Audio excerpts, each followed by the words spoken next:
Hello and welcome, everyone. Thank you for coming to another episode of Make Sense TV. If you're watching right now, send us some heart reacts or let us know where you're watching from so we know that you're here with us. Thank you again so much for tuning in.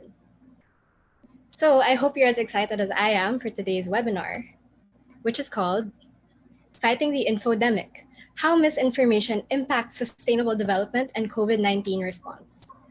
So with me today, we have SDSN Youth. So this webinar is in partnership with them, and we're going to be learning about misinformation and about sustainable development and how all of this relates to COVID-19. Before that, though, let me tell you why we're talking about this in the first place. So misinformation on COVID-19 has been a common problem during the pandemic. It's still quite uncertain. There are so many different sources who have so many different things to say about it. How do you know if these fact sheets are correct? How do you know if what you see on social media is correct? Whether your source is from, let's say, a random Viber chat or maybe some clickbaity article that you see all around the web. These can be detrimental sometimes if we're not sure of the sources or if we're not fact checking correctly, which can lead to harmful effects against our own families, maybe our own communities, and in the long term, it can even harm the development of our nation. So in a crisis like this, it becomes really, really important that we know where we're getting our information, we know who to listen to, who to ask, and we know that the information that we have is correct and it's going to help us. So what can we personally do to make sure that we're looking at the right things? How do we know that we're helping our community more than harming them? How do you figure out what's real in all of the noise of social media? In this delicate situation, we really want everyone to be able to access and use the information that they need in order to keep themselves and their loved ones safe. So nice to meet you. I'm Isa De Silva, the Communications Manager of Make Sense Philippines, and I'm going to be the moderator for today's webinar. Just for the benefit of anyone who might be new to Make Sense TV and to Make Sense, we are a global nonprofit that engages citizens to make an impact on the social and environmental challenges that matter to them. So we're present in a lot of different countries around the world, but we have a main goal, which is to help citizens just like you forward the advocacies that are important to them. One of the ways that we do this is through Make Sense TV, which is the program that you're watching right now. It's one of the ways that we try to make social innovation, advocacy work, and available and accessible to anyone no matter where they are in the world. So without further ado, we can actually go ahead and start the webinar. But first, I'd like to introduce some house rules, which we always use here at Make Sense in order to make events like these a positive experience for everyone. So like I said, if you're watching, please do send us some love, send us some heart reacts, and comment where you're tuning in from so we can say hi to you and so we can give you a little love back.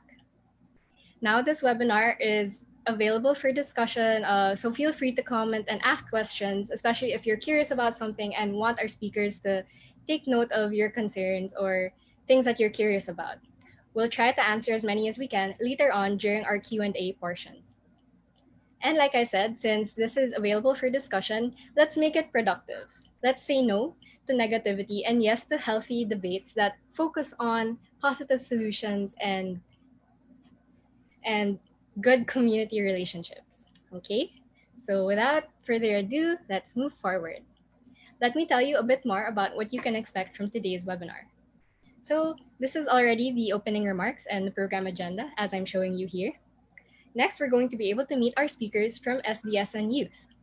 After that, we'll charge right on into the panel discussion and you'll learn more about misinformation and the COVID dashboard of SDSN Youth. After that, we want to give you some help with a key terminology breakdown, which we hope you'll stay tuned for later on. Lastly, we'll have time for our Q&A as well as tips that we want to give the audience if they want to be involved with spreading correct information and sustainable development by using the correct info. All right. So now that we know more about this webinar, let's learn more about our hosts, about our speakers, my bad.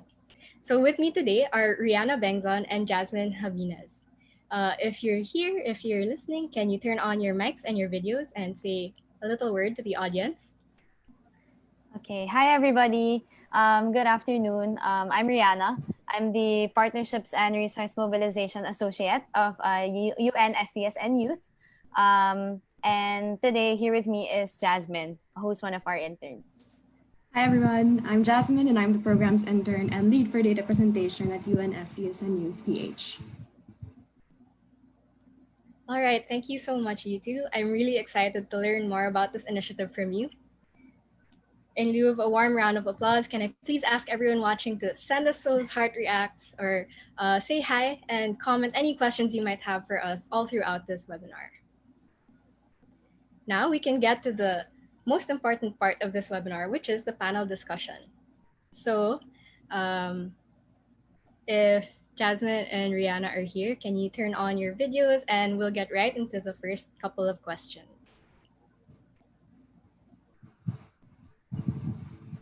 Okay. So I'm very curious about this COVID dashboard. I'm sure that because it's an information initiative, uh, there's so much data to sift through, and there's so many things that you can learn, but that can also kind of lead you in the wrong direction, right? So I'd like to learn more about what this dashboard is all about, how it came about, why did you guys choose to do this, and what problem does it solve? Okay. Yeah, that's a really good question, Isa, and thank you for asking that. So, actually, Jazz and I are here today to share with everybody who's watching about the Interactive Philippine Dashboard on COVID-19, which you can access on the link that's on the slide. So, first, I think even before we talk about the project itself, we should probably delve into the problem that we saw and why we came up with this initiative in the first place. So, next slide, please. So just a brief background on our organization. Next slide, please. So we are a global United Nations initiative that was founded under the Office of the UN Secretary General at the time, back in 2015, along with the launch of course, of the Sustainable Development Goals and the 2030 Agenda for Sustainable Development. So we are the youth arm of a greater organization known as the Sustainable Development Solutions Network, or SDSN for short. Our organization in particular really aims to empower the youth globally to create sustainable solutions. And we do operate globally because we have around 25 teams all over the world, with our headquarters in New York, as most UN affiliate bodies are. And we're very proud to say that the Philippine arm, which Jazz and I come from, is actually one of the oldest and most seasoned of the SDSN youth networks. And we're actually one of the largest youth NGOs in the country in terms of membership and in terms of reach also.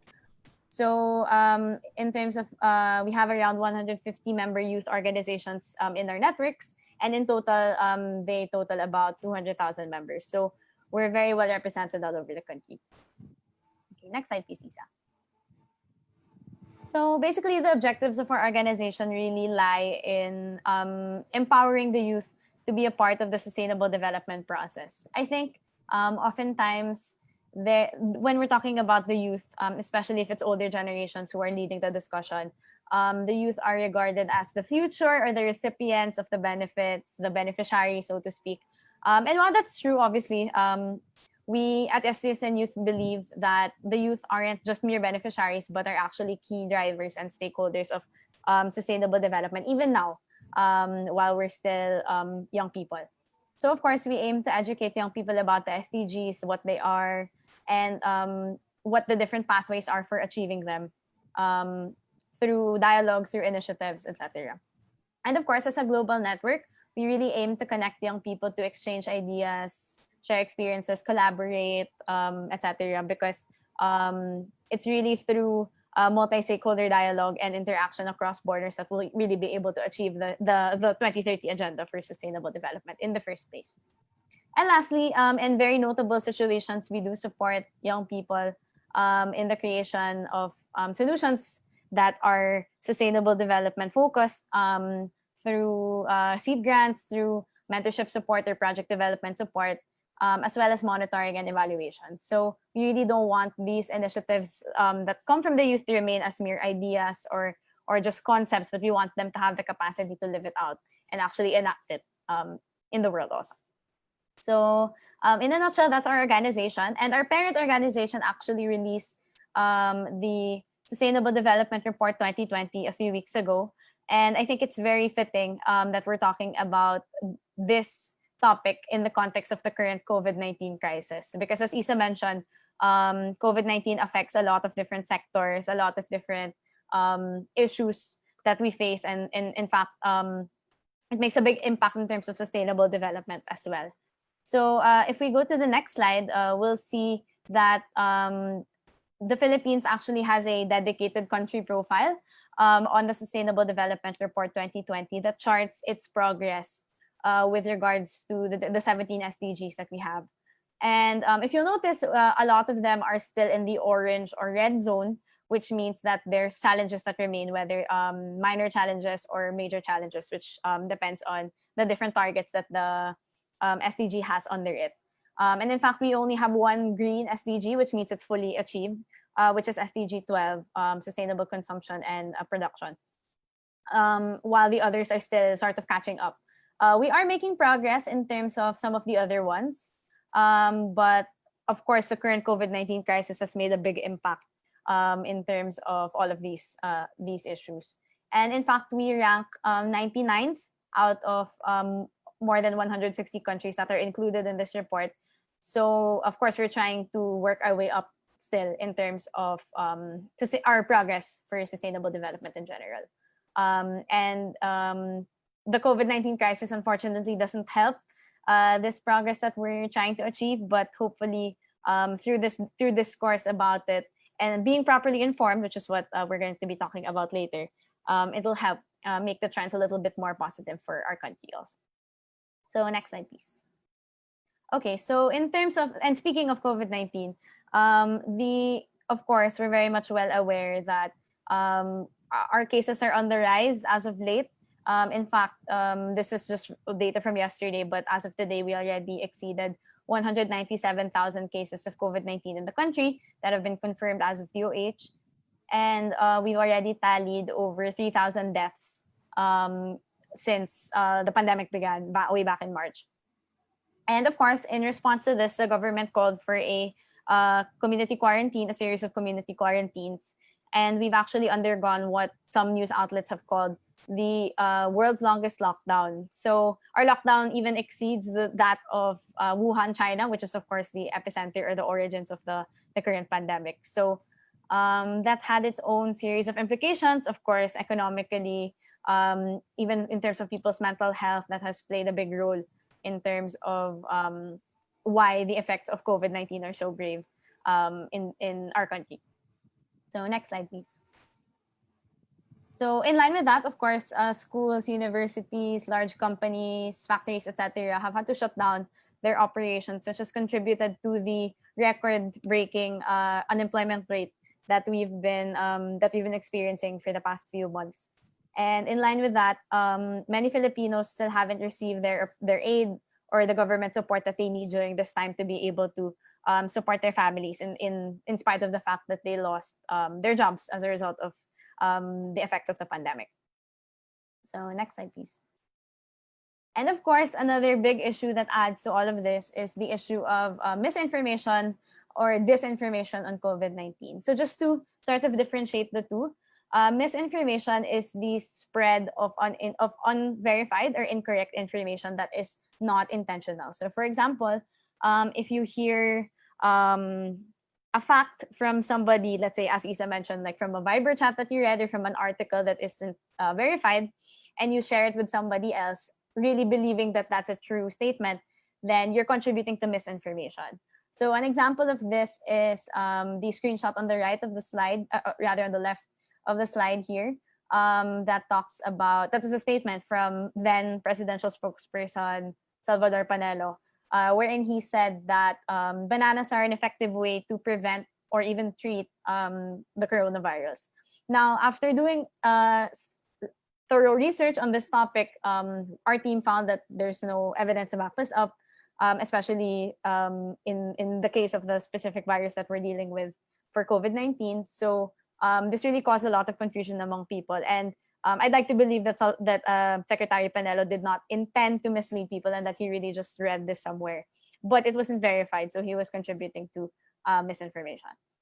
And then the other kind of information issue that we deal with is called disinformation, which is more commonly known as fake news. So this is the deliberate spread of false or incorrect information for various reasons, often political or meant to confuse people for whatever reason, that contributes to why people are so left in the dark about the current pandemic.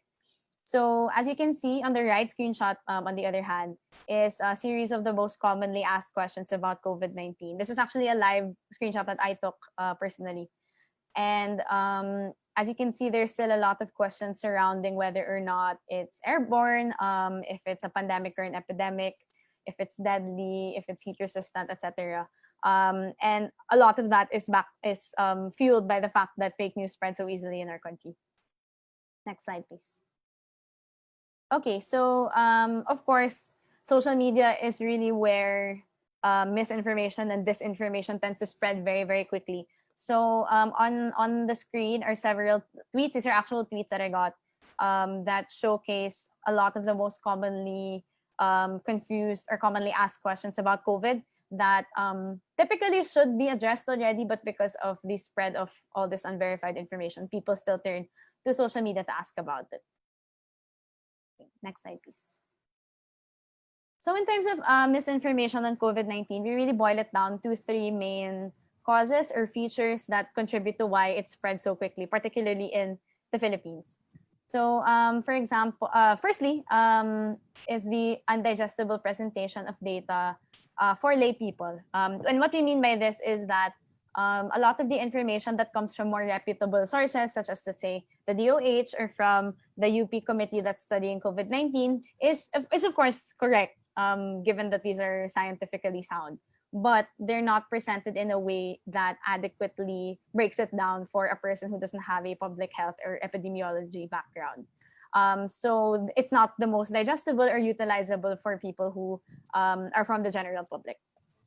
And in line with that, there is a potential for conflicting or differing reports coming from disaggregated sources of information, which means that if you want to find out what's the status of the cases, it has to come from the DOH tracker. But if you want to find out the news, you have to go to different news articles.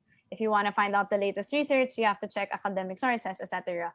So this lends itself to the possibility of conflicting reports. And at the same time, it's very inefficient to read about because you have to be constantly jumping back between all of these different sources of information.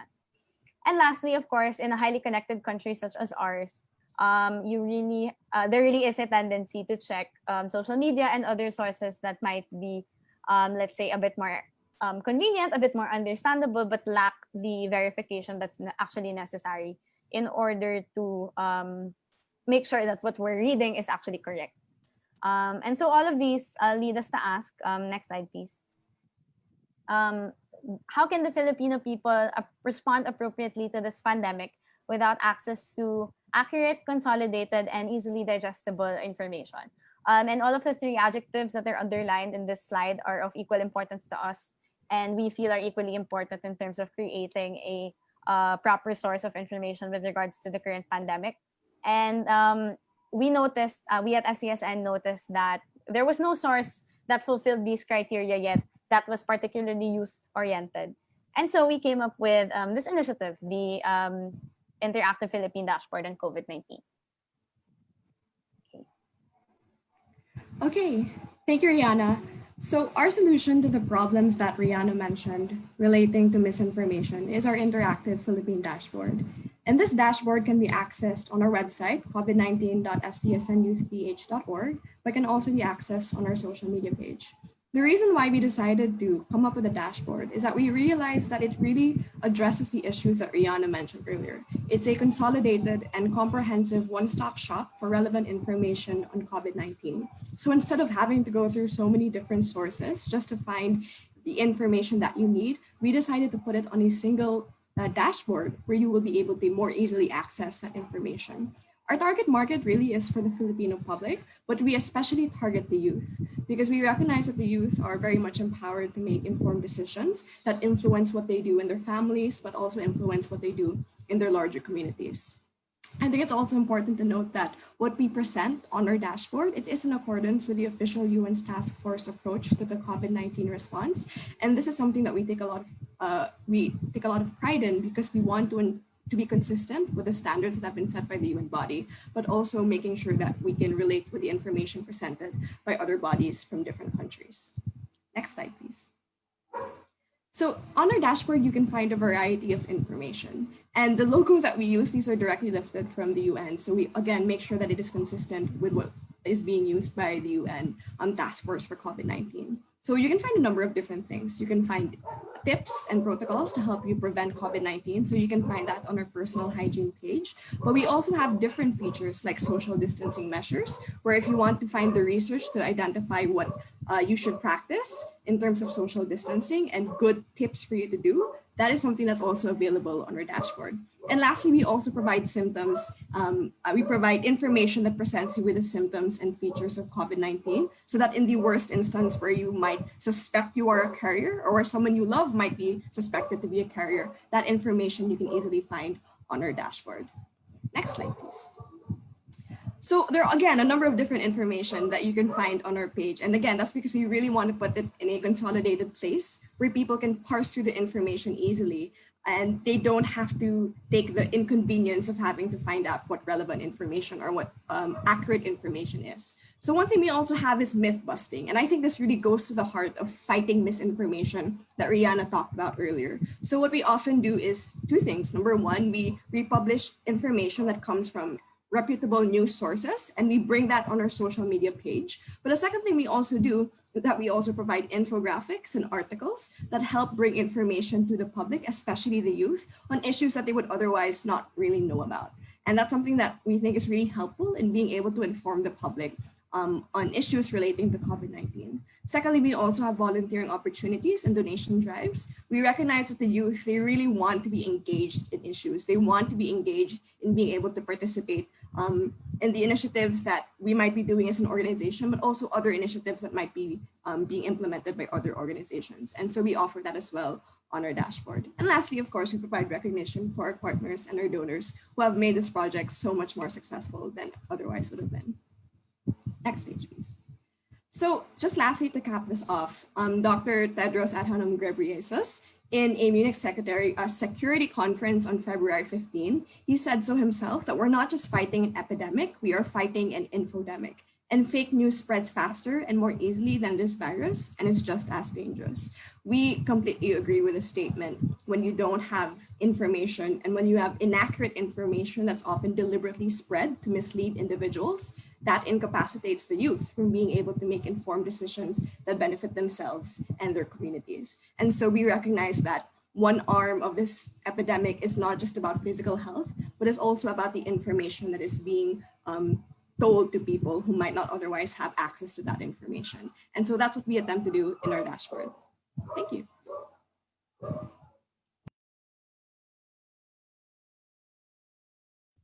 All right. So thank you so much for all of that information. I'm even more intrigued by this dashboard, and I hope if the audience is just as curious as I am, you can visit the URL that you see on the slide right now, and you can take a look for yourself and look through all of the data and see how helpful it is to know just to know that the information that you're looking at is accurate and verified. And yeah, it's going to be super helpful if you look at it. So take a look. For the rest of this panel discussion, I'd like to stop sharing my screen first so that we can focus on our panel. So again, thank you so much for that summary of your initiative. I'm sure it's not the easiest thing to put out there. And the fact that you had those insights that you identified that led to the creation of the initiative, I think people don't talk about that enough. So information is really powerful depending on how you use it. It can also be very hurtful or it can be very positive. So kudos to your team for doing such an amazing job. And so, jumping off from that, since you have collated a lot of different information from many different sources, I'm sure you know how difficult it is sometimes to find something that everyone can agree upon. So, I'd like to ask how SDSN Youth can verify whether the information that they're showing is 100% correct, and how do you, you know, sift through that? Like, what is the process like? Okay. So that's a great question. Thanks for asking that, Isa. So with the volunteers, we follow a certain process flow that ensures multi-level quality assurance. So we have different volunteers. So we have data gatherers, we have data churners, and we also have data presenters. What the data gatherers do is that they gather articles, but they do so following a number of guidelines that we set to ensure that the articles come from reputable sources. And they have to make sure that these are articles that have been fact checked and often have been corroborated by other news agencies as well.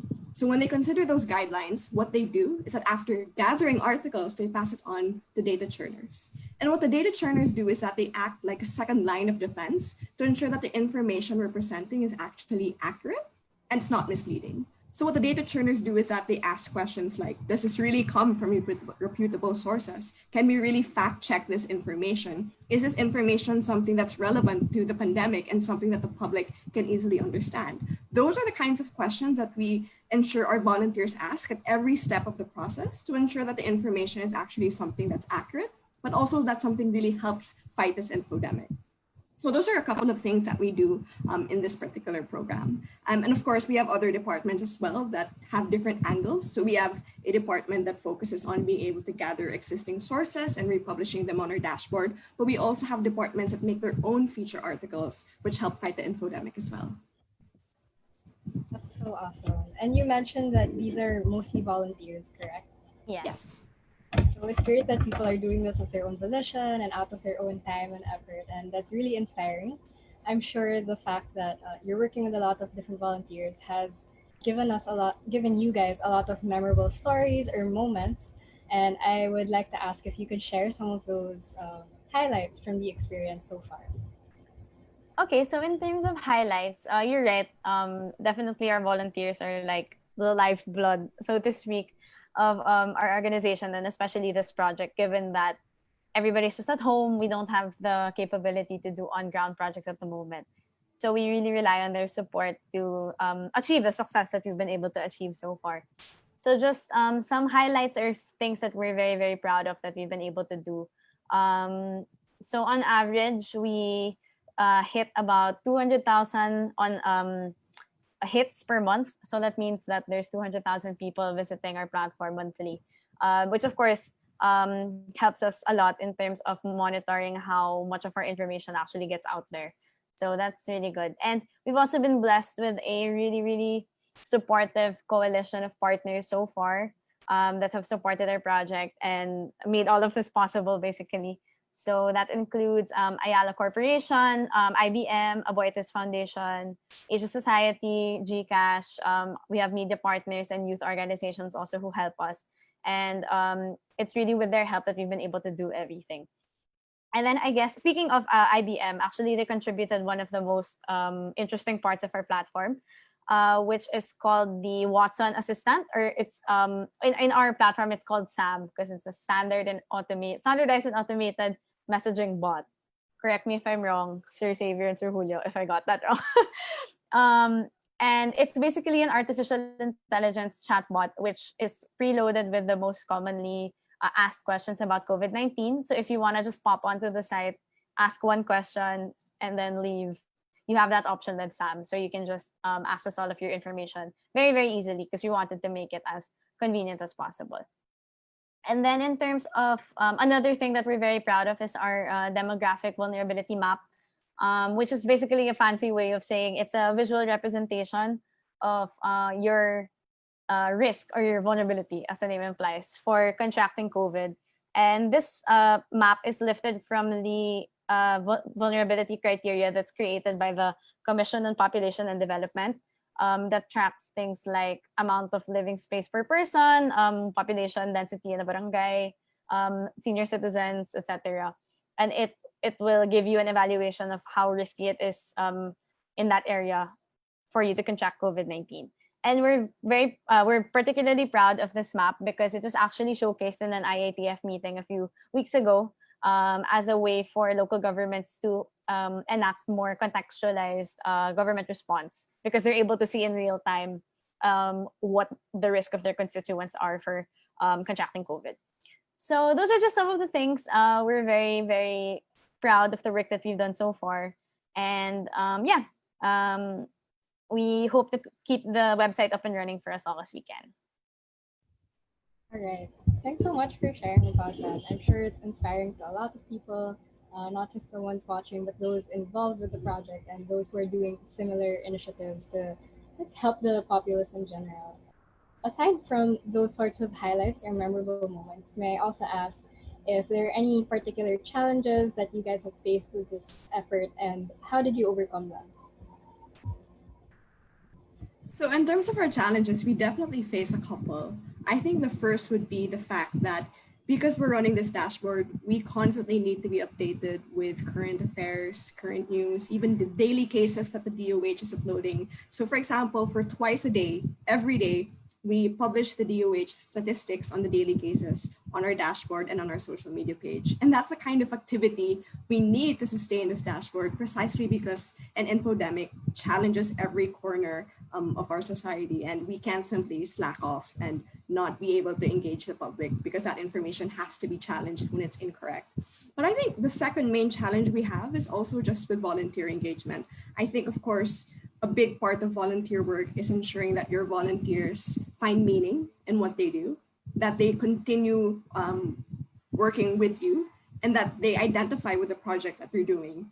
And that means you need to take a different approach with volunteers. You really need to make them see that they're part of the bigger project and that this project would not exist without them. So I think it's completely wrong to think of volunteers as, just people who do the work, because you need somebody to do the work. These are partners. And I think it's constantly a challenge to make sure that the volunteers understand it as well, but also that the organization sees them in that way. So I think those are the two biggest challenges we've had so far. Yeah, just to add also to what Jasmine said, another issue that we have in terms of data is at times the data that we do need is late, or it arrives past the time that we ideally want to post it. So we kind of have to think on the fly about things to replace it with, or how else to show the information that we need. Because we don't want to leave people hanging if they're expecting, like, let's say, a case update or a write-up about a particular news issue. Yeah, it's something that we have had to deal with, and we really just had to be very resourceful in terms of how to present it, or being very transparent also, if certain information is not accessible to us at the moment. So that's another thing that was a bit of a challenge for us, especially in the beginning. Right. So, I mean, I'm sure something as big as this sort of effort can really face a lot of different challenges. So, thank you for sharing more about it and for giving us like a look into how you sort of deal with it. And through all of your sharing, actually, I can definitely see how you guys are passionate about making the information accessible, making sure that it can help as many people as possible. And it's a difficult process. So, um, I'd like to hear sort of why you personally think it's so important to share all of that information, and especially with the current pandemic, making it available to the public. How does that impact or like help COVID-19 response in this country?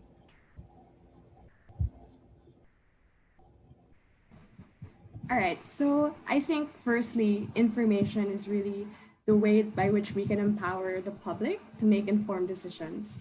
I think from my perspective, the public, we act like a check and balance. We have a government, we have different institutions that need to work effectively to address this crisis. But we can't identify what they're doing right or what they're doing wrong if we don't have the correct information to hold them to account. And so that's why I think information is so crucial in being able to equip people with the knowledge and the skills to hold people to a higher standard, especially when we're dealing with something like a pandemic that we've never seen before.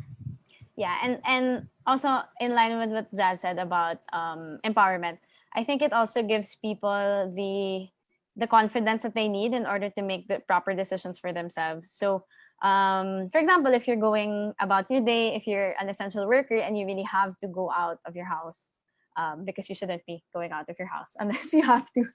Um, if you don't know the proper protocols, if you're not aware of what's restricted or what's not, you're gonna feel very unsure about what to do, and that might cause you to make even more mistakes or put more people in harm's way. But if you're very much aware of what the right thing to do is, then you'll feel a lot better about it, and you'll know that you're doing the right thing. Especially in our case as a society, there's a tendency for certain people to view Filipinos as pasaway, that kind of narrative that we don't follow rules properly, or follow directives or protocols properly. But I think a lot of that stems from just people not being aware. And I think once they're fully aware and they really take it in a way that makes sense to them, then there's no reason that they shouldn't enact it. When in fact, the New York Times found that we're the best in terms of mask wearing compliance. So, like, just think about how much wearing a mask has been driven into your brain for the last 5 months. Um, and then it resulted in results. So, there's no reason that other people wouldn't have that same response to other information for as long as it's presented to them in a way that makes sense. Yeah. I'm glad that you mentioned that, that Filipinos aren't actually pasaway. I think if you give them the right resources, such as the correct information and all of the things they need to keep themselves safe and to keep their families and loved ones safe, they're definitely always game to do that. So the fact that we're talking about how it can sort of really help people and make them feel more comfortable, less anxious with the situation that's at hand. It seems to me that this misinformation topic is very much related to development of people, of cities, countries, that sort of thing. So, in your opinion, I'd like to ask, what's the biggest challenge that COVID-19 right now poses to sustainable development, and how can you how does the dashboard as an initiative like that's information focused contribute and address that issue? Okay, so I guess I can start since I mentioned the Sustainable Development Report earlier, which is a very interesting resource, by the way. I can give you guys the link later. Um, and like what was reflected in the SDR, COVID has really slowed down the world in general, but in particular, a lot of progress when it comes to sustainable development. Because of course, it's very hard to address certain issues from home. Of course, like we're in general, organizations are trying to exhaust all of the efforts that they can to be able to still continue their work, but it's we can't deny that it's very different. Um, so it's really slowed down a lot of the work that would potentially make large contributions to the sustainable development landscape in general, which is very sad, because, of course, like the primary priority is really keeping everybody safe. And as a result of that, you have to put certain things on hold at the moment. And I think, to answer your question about how we feel the dashboard contributes to that, I think one thing that we definitely can keep within our control is really just staying aware of what's going on, such that when the world goes back to normal, when it ever does, hopefully sooner rather than later, we're able to continue or even speed up that progress that we've been able to do for the last few years, because we don't have that lag time of like figuring out what happened, figuring out how to address that part of it first, because along the way we were able to remain aware of what's happening. And I think another thing I want to add to that is also that COVID-19 is a very multidisciplinary issue. Pandemics in general, or health-related issues in general, tend to tackle a lot of different sectors or a lot of different issues that we face. Like, let's say, the economy is in a recession for the first time in how long as a result of all of this. Or there have been certain psychological or mental health implications of this pandemic also. So something that we really try to tackle in our articles, as Jazz mentioned a while ago, is really how COVID affects those different sectors also, and what the implications of what the implication of COVID is to those issues as well.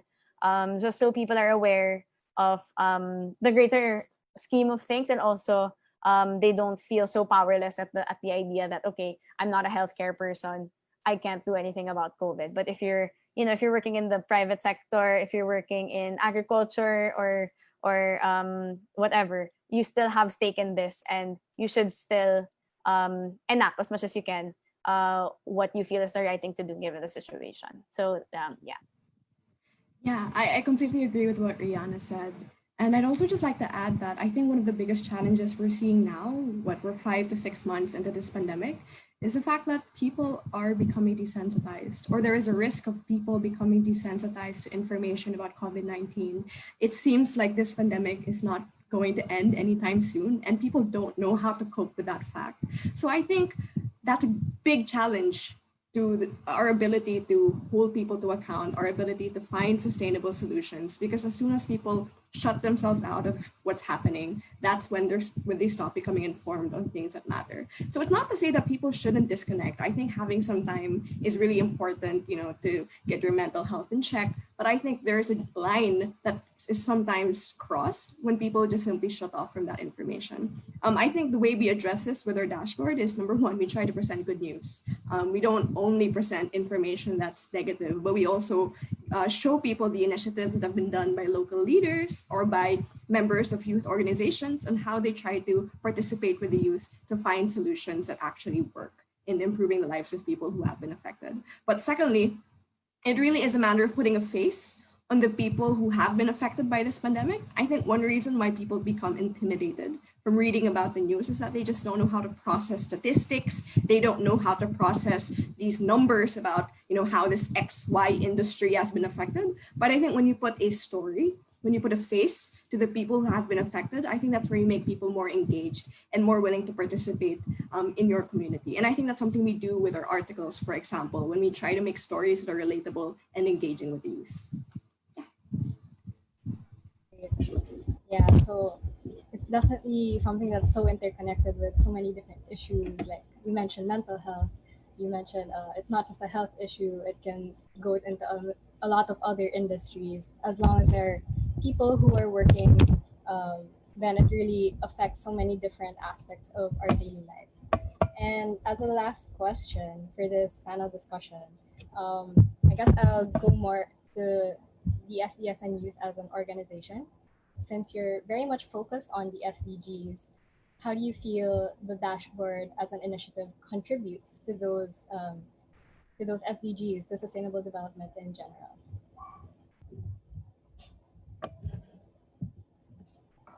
All right. I guess I can start. So, in terms of our organization as a whole, I think what we need to remember is that sustainable development goals are, in some sense, a universal language. It is a way by which we can communicate global progress in a way that different cultures and different societies can understand.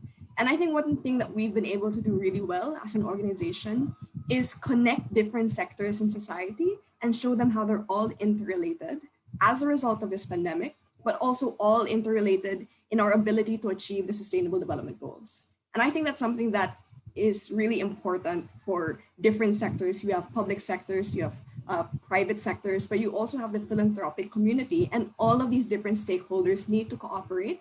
And the way we facilitate that cooperation is by providing them a language that's known as the SDGs. And I think that's something we've been able to contribute well as an organization. Yeah, I guess for me, something that we really stand by, as in SDSN, but I think other SDG advocate orgs will agree, that the hallmark of the Sustainable Development Goals is really leaving nobody behind. And I know that sounds very cliche, very sort of like a buzzword kind of thing, but that's really what sustainable development advocates for. That there's nobody who experiences the benefits of development to an extreme amount more than anybody else. And I think, of course, a pivotal part of that is really first being aware of what's going on.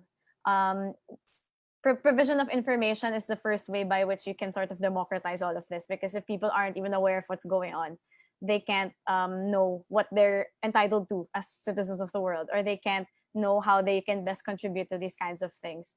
So I think just by us being able to share all of this information with as wide of an audience as we have so far, contributes a lot to that as well. And as Jazz mentioned, this project has really served as a way for us to engage in dialogue and discourse with a lot of different people. And actually, SDG 17 is partnerships for the goals. So I think everybody would know that naman.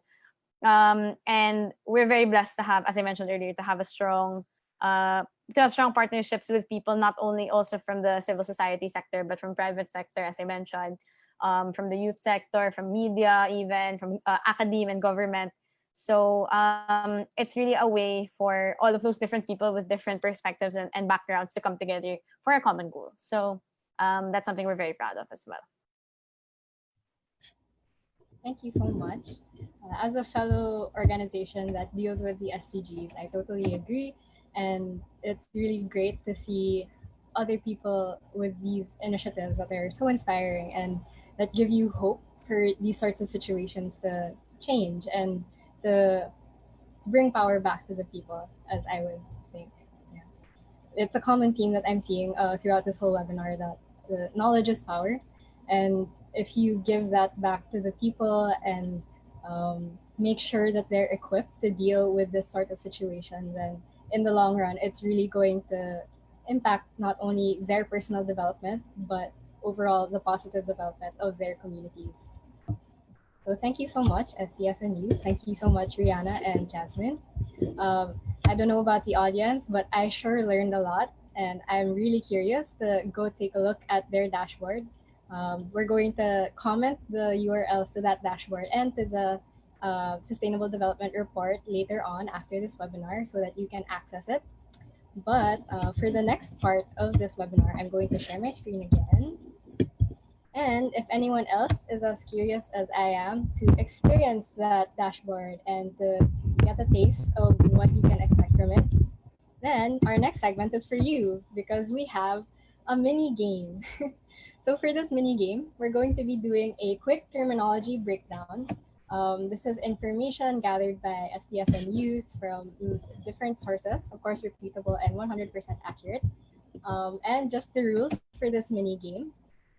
We're going to flash the question on the screen with a few choices that you can choose from. And then we'll give a few minutes for everyone to comment down what letter they think is the correct answer. And then after that, we're going to reveal what the correct answer is and sort of give a little context or a little more information about the term. So if you're ready, let's go to the first question. For this term pertains to the average number of individuals or cases that an infected person will pass the disease on to, given a general population. So let me just read through the choices really quickly. You have A, the basic reproductive number. B, R0. Is that R0? Am I correct, Rihanna and Jasmine? I think it's pronounced as R naught, as in there naught. is a not. Oh yeah, thank you for that. R naught. C, the reproductive rate of infection. Or D, all of the above. So we're gonna give maybe 1 to 2 minutes for people. Sorry, I don't have music to play. We don't want to get copyrighted on Facebook. But I would be very curious while waiting to ask either Rihanna or Jasmine, why is this important to know, especially terminology in general around COVID-19? Yeah. Well, in this this particular question, it's actually the way by which international bodies determine how contagious disease is. This metric, whichever of the choices it is, which we'll discuss later. And that's a good way to compare it to, like, let's say, previous pandemics or previous epidemics, so that governments can gauge their response, see if it's like, okay, is it as bad as this disease, or is it as bad as a previous thing that we faced? So they have an idea of how to go about it. Yeah. And for epidemiological research as well. Oh, okay. Yeah, I personally didn't know that. Okay, so we're gonna wait a couple more minutes. We do have some answers pouring into the live stream, so thank you to everyone who is answering and commenting. If you're watching right now, we hope you can comment your own opinions and thoughts. Don't worry, you're not gonna lose anything. Sadly, we also have no prizes for this game, but we really hope that the learning is a prize in and of itself. All right, so with that, I'm going to reveal the answer to the question, and it's actually letter D. So congrats to those who answered letter D to this question. It is all of the above. I'll hand the mic over to Rihanna or Jasmine to explain more about this.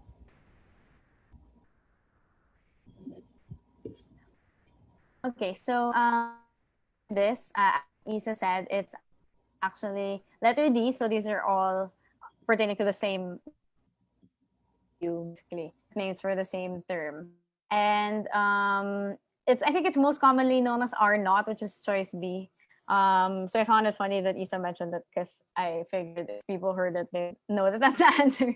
But yeah, actually, R naught is the same as basic reproductive number or reproductive rate of infection. And this means that if I have COVID, let's say the R naught of a disease is 2, I'm gonna pass it on to 2 other people on average. Of course, that's it has its own way of being calculated. And just so you guys know, globally the R naught between 0.4 and 5.7. So it's quite a big spread, depending on model used to calculate it and the location of where they're tracking it. Because of course it depends on like it will be different country to country. And in the Philippines, it is between 1.1 and 1.7.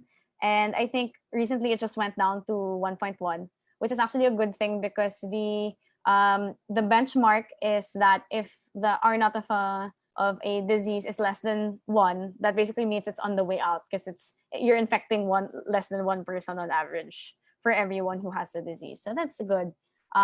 It went from I think 1.5 in Metro Manila to 1.1 na lang. But this is quite a confusing number because of asymptomatic cases, especially for COVID-19. That's a very unique thing about COVID. So it's hard to know if this number is really going to be 100% accurate, but it's a good baseline or a good general metric that we use to determine these kinds of things. And of course, this goes without saying, but the best way to prevent spreading if you have it or prevent being spread to if you're around somebody who has COVID-19 is, of course, firstly, to stay home if you can. We can't emphasize this enough, but even if there's no government enforced enhanced community quarantine, it's still in everybody's best interest to stay safe and stay at home as much as you can, and to wear masks and to practice social distancing if you are going out for whatever reason. Let's say if you're gonna buy food or medicine or whatever. There's been a lot of research that goes to show that these are very simple yet very effective means. In fact, anecdotally, I know of several cases where somebody in one house got COVID, but the rest of the people in the house didn't get it because of practicing good social distancing and wearing masks at home around that person. And of course, making sure to sanitize and disinfect as much as you can when you come into contact with things that are from that you're getting from outside. Because there is research that shows that COVID can still live on, let's say, objects if you're having food delivered or if you're buying from Shopee. I know everyone's been doing that lately. There's still some risks involved in that. So it's best to be safe when it comes to those things. Those are great reminders. Thank you so much, Rihanna. I hope everyone watching can benefit from remembering that and from passing on that accurate and very useful information to all of their loved ones. So we're going to go to the next question, which is this term refers to the lowest community quarantine classification imposed by the Philippine government. So I'm sure a lot of you are quite familiar with the many different acronyms that we have been facing throughout this whole quarantine. So your choices right now are A, ECQ, B, MECQ, C, GCQ, and D, MGCQ. So we're gonna give a couple minutes again for everyone to maybe comment their answers. I'm personally very curious to know. Yeah, so, I think one reason why people need to know the differences is that the labels are just unclear, right? Like, you cannot deduce the differences from the acronyms because they're quite confusing. So you might need to do a bit more research to find out the actual differences between these classifications. But I think secondly, these classifications do have particular restrictions that they place on you as an individual. So for example, one of these classifications, you might be required to have a quarantine pass when you leave your house, but you might not have that same requirement in other classifications. And if you don't know the difference, you can get in serious trouble. That's so true. I'm actually not sure if everyone knows where to find the accurate information on what policies matter in which sort of community quarantine classification. So that'd be very useful to know. Okay, we do have answers going into the live stream. So thank you very much for commenting. We see all of them.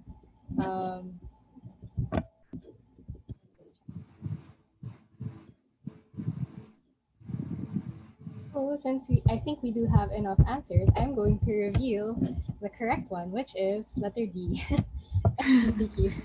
Or has it been there the whole time? Well, anyways, so it is MGCQ. And if you'd like to explain that.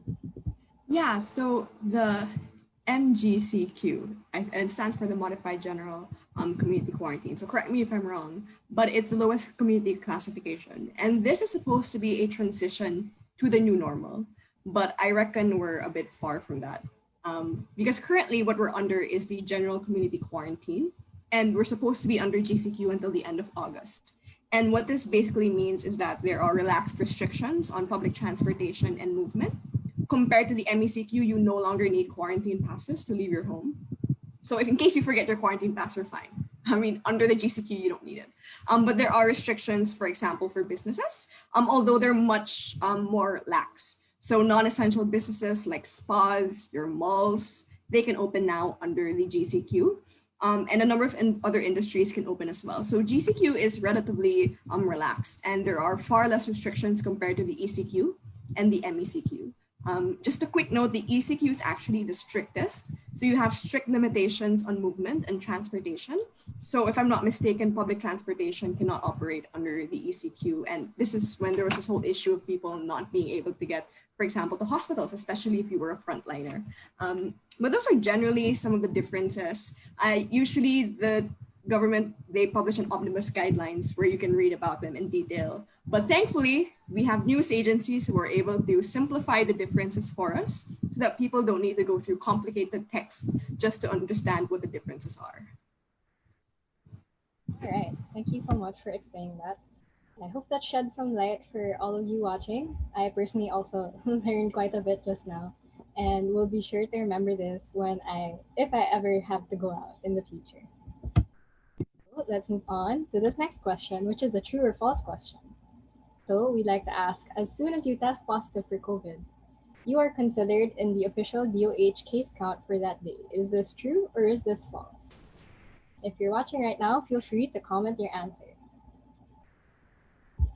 Actually, personally, never considered whether when you're counted would matter. So is there a reason why you have to consider this? Oh yeah. So well, the reason that we included this as a question for everybody's benefit is because there's still a lot of confusion about the way that DOH classifies you, if you're a positive case or not. So we'll explain that once some answers come in, and at the same time, we wanted to explain the DOH case count, how that turns into what we hear every day, like the X number of thousands of people who test positive for that day, because there's a particular way by which they break that data down in particular. So yeah. I get how it can be kind of confusing. So something to consider moving forward. Let me just check. So we are getting actually quite a few answers. Thank you so much to everyone. We see it all again. And with that, we can now reveal that it's actually false. So you are apparently not considered for the count that day. Would you like to explain more? Yeah, okay. So for the DOH case counts for that day, let's say if I test positive today for COVID-19, my data will be part of data that is submitted to the hospital, of course, that I tested at, or the testing center that I tested at, and it only then will it be verified and submitted to DOH, which undergoes its own set of further validation. So if you notice, and if you go to our platform, shameless plug, on the testing dashboard that you can see there on the homepage, there's actually a difference between the total unique positive individuals tested and the positive cases, the number of confirmed cases. There's actually a backlog of about 30,000 tests, if I'm not mistaken, because they still have, DOH still has to verify all of the data, make sure that it all checks out, and double check things with the hospital to make sure that you're not a duplicate, that they haven't counted you in another hospital's data, etc. So that's why even if you get news that you're positive today, you might not necessarily be counted in the official DOH count for that day. And there's also the what's known as the fresh cases versus the old cases, that are a subdivision of positive cases for that day. And the reason that that's the case is because not all hospitals or testing centers submit testing data to DOH on a daily basis. So for example, if the hospital that I get tested at confirms me as positive on a Monday, but they only submit every Friday, let's say, to DOH because they bunch up their data or whatever, I'll be included in the old cases because my actual confirmation of positivity, or like my positive test, is almost 5 days old already at that point. So they don't want to include it just in the case count for that day because it's not a good reflection of, it's not an accurate reflection of the breakdown. So it really depends on the hospitals and how they're able to submit this data to DOH. Yeah. Okay, so I guess for everyone out there, we should expect a little bit of latency because things don't get remitted that fast. But as usual, everyone's trying their best to give you the accurate information and to make sure that everything is up to date. So thank you for explaining that. I think we are moving on to our last question for this mini game. Thank you everyone so much for participating. We love to see it, and we love to see all of your answers and your insights about these. For anyone who may have specific questions or concerns that you'd like to ask, please do remember that our comments are open and you can definitely just say down there what you're curious about, and we'll try to talk about it later on during the Q&A. All right, so for the last, I think, question, the Philippines recently became the country in ASEAN with the highest number of COVID-19 cases. So, who is in second place? Is it A, Thailand, B, Indonesia, C, Vietnam, or D, Singapore? Go ahead and comment your answers now. Yeah, so this is a great question to ask because it says a lot about what we've been doing with testing and how we've been responding to this crisis. This is in spite of the fact that we are the country with the longest and strictest lockdown in the Southeast Asian region. And it just really calls to mind why we are still, why we are now the country with the worst outbreak in the Southeast Asian region. So according to the research, this was because of a number of reasons. Number one, a few weeks prior, about 100,000 OFWs had returned to the Philippines because they had lost their jobs abroad, and so they came back to their families. And although there were 14-day quarantine periods being required from them, the enforcement was not very good. Right, and it's suspected that could have led to some variability in how the cases increased in spite of this. But secondly, again, as we know, there are issues with testing. We know that the Philippines has been reluctant for quite some time to do aggressive testing, and only late in the outbreak did it actually start doing some kind of aggressive testing. And so that's made it considerably worse. It's good to know. I think it's something that we don't usually think about to compare with, like, not just how many cases that people have, but also just how long that we've had versus other countries. I can see in the comments that a lot of people are answering, so thank you very much. Um, we'll just wait a couple more seconds, maybe.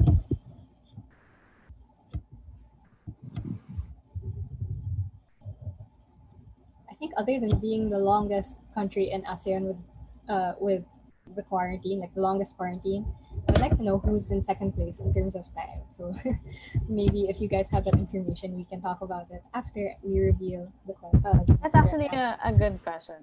Yeah. We can look into that. So I will now look at the correct answer, which is actually B, Indonesia. Yeah. So good job to all of the people who commented this. You were totally correct.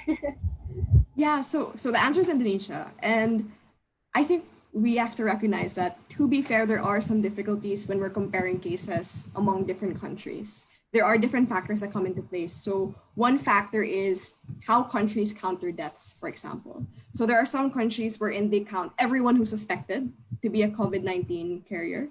And if you happen to die, you're counted in the case. But there are other countries where they only count the deaths which are confirmed. And of course, if you're comparing those two different countries, it might not be entirely balanced in those instances. There are other instances as well where we can't really trust the data, especially when you might have countries who, for political reasons, might exaggerate or not be completely truthful about the number of cases that they're reporting. So in those instances, it would also be very difficult as well. And lastly, there are also just population factors. Like, if you're comparing countries that have younger populations, like countries in Africa, for example, compared to countries in Europe, which have older populations, then you would definitely get different comparisons when you're comparing the number of deaths or the death ratio. The death ratio. So those things are variable.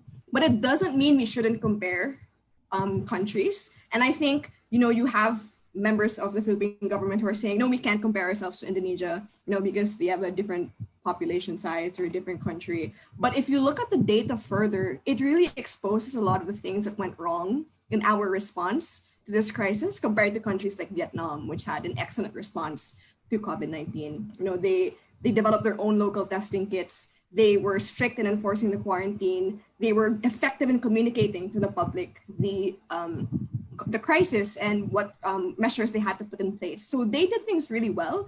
Other countries like us, unfortunately, were not doing so well. And when people want us to compare what's happening in other countries, it's not because we're comparing for the sake of it, but because it really draws attention to what we are not doing correctly, right? And I think that's something that we have to consider as well. Yeah, for sure. I guess the comparison isn't always such a negative thing. I guess we can also learn from what other different countries are doing, apply best practices to our own country and its policies and the way that it attends to the crisis, right? So just a really cool thing to think about and to consider when you're looking at different cases around the world. All right, so I think that concludes our mini game. Again, thank you to everyone who participated. We really appreciate it, and we hope you learned something. If you're even more curious to learn about these sorts of terms or these sorts of pieces of information, then do give a look at their dashboard and at the report that their parent organization has brought out because it's really informative and it will definitely help you gain more perspective and gain a better look at the situation all over the world and all over the country. All right, so now that that's done, we can go to the Q&A. So if anyone still has questions to ask, you can definitely follow up on our live stream right now. But the first thing I would like to ask came from a message that someone sent to me. So I think it's a chief concern with a lot of people that mental health is really being affected right now by the pandemic and by so many different factors. I mean, like you said, it's connected to different industries, it's connected to employment, the environment, things like that. So I'd like to ask, since you mentioned that disconnecting is sometimes good for your mental health, how would you personally recommend the balance of staying in the loop and staying on top of things versus going offline for your own personal care? That's a really good question. Kudos to whoever asked that. I think, well, personally, this is my personal take. I think the best way to balance it is just to consume information from places that you trust. If you're constantly, let's say, scrolling through Twitter, reading news articles or it's like threads about what's happening, it can get really overwhelming if it's present in every place that you turn, like let's say in social media. But I think if you limit your consumption to just sources that you really feel are reputable and that you feel are providing you the right information, it won't be so overwhelming because you don't have that like lingering fear in the back of your mind that like, oh my gosh, this is true. I have to do extra research. I have to investigate if this is really the case. And that should help a little bit in making sure that people don't get so overwhelmed. I know sometimes you can't help it. Of course, if you're a social media user, you kind of can't avoid seeing those kinds of things. But then trying to be more judicious about it will definitely help a little bit in terms of that. That's personally something that I do. Like, of course, I see news on Twitter. You can't deny that, or on Instagram. You can't avoid it too much. But then when I consume news, or if I feel like there's something I want to know, I make it a point to direct myself elsewhere, to places that I really trust. So yeah, helps me a lot. Helps me sort of compartmentalize my life a little bit, that I don't feel like news is just coming at me all the time. Yeah, exactly what Rihanna said. I think it's good to have a time of the day where you're not consuming news about COVID-19. So you can say from 8 p.m. to 10 p.m., I'm just going to spend time to myself and I'm going to avoid social media. But if that doesn't work, then I think it's also a good time to reconnect with friends, talk to your peers who you might not have spoken to in a while. I think that's something that can also really help.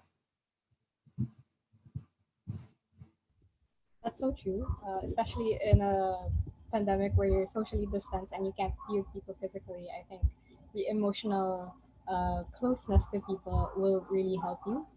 I think another thing that could help is just knowing your limits or getting to know that part of yourself, like how much you can take and when you personally need to take a break, like paying attention to your own body and mind's needs, I think will definitely help you a lot.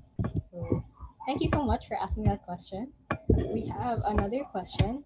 I think it's related to something that someone commented on the live stream as well. So we've been mentioning that this pandemic is very much related to sustainable development and the other different industries and issues. So one issue that tends to get overlooked is sort of the environmental aspect of things. We've seen like certain ecosystems or certain places in the world look almost more lush or look better compared to when people were out and about and visiting constantly. So I think the question is more um, whether or not has COVID-19 resulted in any positive effects on the climate, in your opinion, or would you say that it's still like, not as positive as it could be? I think yeah, okay. I hesitate to say that it has a positive effect because the fact of the matter is people are still getting sick, people are still dying, and that's never a good thing, no matter what. No matter what sort of offset effects there are otherwise. But I think what the way that we can look at it in terms of the climate crisis and what this pandemic has showed us about it is that there are feasible and realistic ways to tackle it that don't necessarily involve that are more like individual centric. So for example, um, people have noticed that the smog around Metro Manila has sort of died down because of less cars on the road, right? Um, and of that's an extreme case already because like most of the cars on the road that are usually there are not due to the fact that people are working from home, etc. But it does prove that if we cut down on private car usage, that it has benefits to the environment. And I think this is a very interesting case study that environmental organizations could look into to see how they can adapt certain things that have affected the environment in a positive way to normal life. Like that, like less carbon emissions or less consumption of um, goods in the grocery because you buy less, etc. And that's something that they could definitely look into more. And just as an aside, I don't want people to also overlook the environmental implications of, in a negative sense, of the pandemic. Actually, like you could argue that illegal wildlife trade is the reason why this pandemic exists in the first place, and that has its own biodiversity implications also. And the use of disposable masks, plastic face shields, disposable PPEs is also reaching record-breaking heights In fact, I read an article a few days ago that said that the number of face masks in the ocean is going to exceed the jellyfish soon. So we also can't deny that it has its own set of implications also that are damaging. So it's in everybody's best interest to make sure that this all ends as soon as possible, including the Earth. Yeah. Yeah, so I completely agree. It's a tricky question because, strictly speaking, yes. I mean, obviously, if you have less cars on the road, if there are less businesses operating, then you do get some positive impacts with regard to carbon emissions. But I think in the larger scheme of things, we don't want these positive impacts to compensate nor justify the existence of this pandemic. I think that would be a great injustice to people who are actually suffering because of this pandemic. But I think what it does offer is an opportunity to think about how we want to reinvent our economies and our societies to be more human centric, to be more considerate for the environment. And I think that could be the silver lining of this pandemic because it forces us to shift our mindsets on our behaviors that otherwise would have been damaging for the environment. But now we have an opportunity to reinvent them. So I think that's one way in which we can look at it. That's definitely true. I think this isn't really one of those issues that you can boil down to just like the environment is better or I don't know, people are less stressed because they're working from home. It's really not something you can attribute to like just one sort of distilled positive impact. So it's very complicated. Like we said, there are so many different systems at play, so many different aspects and things to consider when you're looking at a crisis like this. And so many different people are affected, and we can't really overlook the sort of negative effects that this is having, not just on people or on the environment. So I guess it really helps to be able to look at it in a very holistic lens. So we have one last question, which is, you mentioned that this is a volunteer focused initiative, so volunteer run. And would you have tips for how volunteers can sort of keep up their motivation, especially in a almost hopeless feeling pandemic or crisis? Like, how do you personally motivate yourselves to keep working on something like this? So that's a great question. And I think it's very much related to the first question that was asked earlier. How do we protect our mental health when we might get bogged down with information that makes us weary, that makes us exhausted? I think for volunteers specifically, I think it really helps to find meaning in being part of a community. And I think what we offer to volunteers is that by joining the SDSN community or our team of volunteers, or even any community you want to be part of, with an initiative that helps people who have been affected, I think that helps reorient your perspective of this pandemic, that it could be an opportunity for you to offer a helping hand where you would otherwise might not be motivated to do so. So I think a change in perspective, a paradigm shift, is something that could really help volunteers become more engaged and find meaning in the work that they're doing. Yeah, I guess for me, well, we do make it a point to showcase our utmost appreciation for our volunteers through different things. Like we have like little community game nights where we just sort of relax and decompress from the week, or we have sessions with them to like just talk about work, talk about our feelings about things, working in the development sector, things like that. And those are our little ways of showing them that, you know, you're valued here. Your work is not just, you know, rote work that anybody could do. Like you have a contribution to make. And I think feeling that sense of appreciation and fulfillment sort of springs forth from that. So I think just knowing and having that knowledge that you're valued and you're within a system that cares for you, even not just as a cog in the whole system, but just as a person, definitely helps also. I love that. I think that's a really great reminder to anyone out there who's part of a volunteer initiative or trying to start their own. Make sure that it feels like a community and that everyone's efforts are appreciated because we're all in this together and we're really just trying to make it through, right? Okay, so that's it for our questions for tonight. I think we can move on to the last part, which is actually just some tips and things that you, Rihanna or Jasmine, would like to leave with the audience. So I'd like to ask as a parting message, how do you think regular Filipinos can become more aware of the information that they're reading or seeing or hearing on the current pandemic? And what is one tip you would give them to sort of contribute in their own way to spreading correct information and helping sustainable development push forward?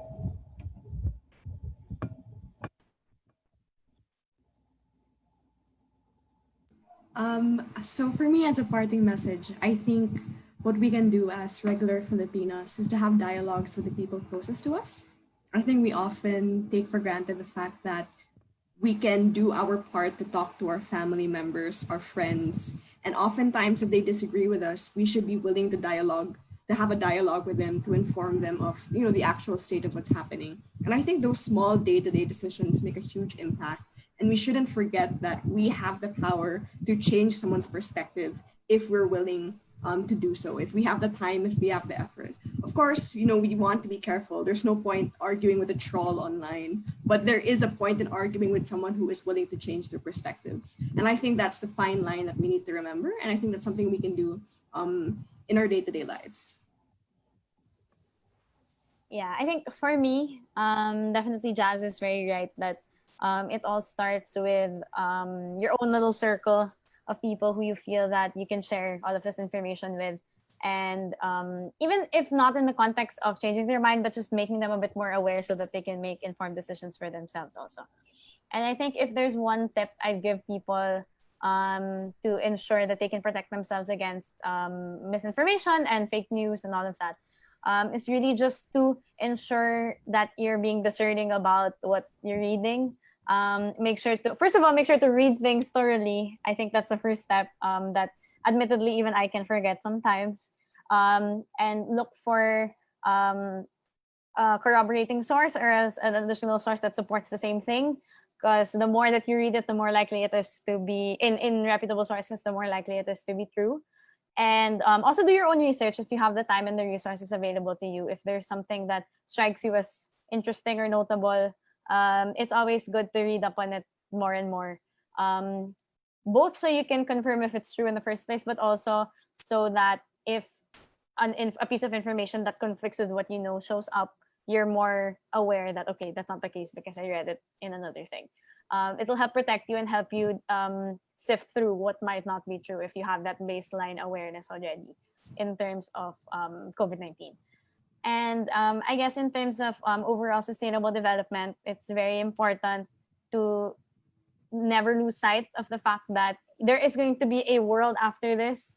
Again, we don't know how long it's going to take to get there, but inevitably, all of this will end at some point, and then that doesn't mean that we can, like, right at this moment, just because that's not the case, that we can all forget what we're here to do, which is, of course, to create a better world going forward. So I think keeping that motivation and keeping yourself updated with the things that you can do within your sphere of influence is very important, and it'll contribute a lot to ensuring that the progress of sustainable development continues once all of this is over.